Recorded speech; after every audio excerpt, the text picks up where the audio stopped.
Berlin, 1920. Ils étaient 5, parfois 10, toujours la nuit. Autour d'un cercle, une feuille blanche au centre et un flacon d'encre noire. On appelait ces réunions les cercles d'encre. C'est un des rituels les plus secrets du dadaïsme berlinois. Raoul Haussmann, Anna Höck, Johannes Bader et parfois Kurt Schwitters, masqué. Ils venaient sans pinceau, sans crayon, juste leur voix et cette encre. À tour de rôle, chacun versait une goutte, puis une autre, sur la feuille, sur le vide, jusqu'à ce que des formes apparaissent, comme des ombres. Chaque tâche était une question. Était-ce une lettre, un animal, une carte?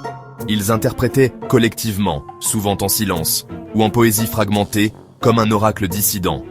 On parlait d'écriture liquide. Certains disaient que l'encre révélait l'inconscient collectif du groupe. Ils ne cherchaient pas à comprendre, ils cherchaient à détruire. Déconstruire l'art, la logique. L'Europe d'avant-guerre. C'était leur conjuration, un exorcisme de l'absurde. Ils versaient l'encre comme d'autres versent le sang. Mais leur guerre était symbolique, et en émergeait le chaos créatif. Il ne reste rien du cercle d'encre. Aucune feuille n'a été conservée, pas un dessin, pas une photo, juste quelques phrases dans des lettres privées. Un souvenir partagé par ceux qui y ont trempé leurs mains, et qui n'ont plus jamais regardé l'encre de la même manière.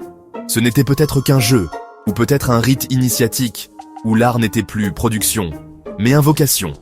N'oubliez pas de mettre un like, de vous abonner pour ne rien manquer, et à très vite sur Insolite.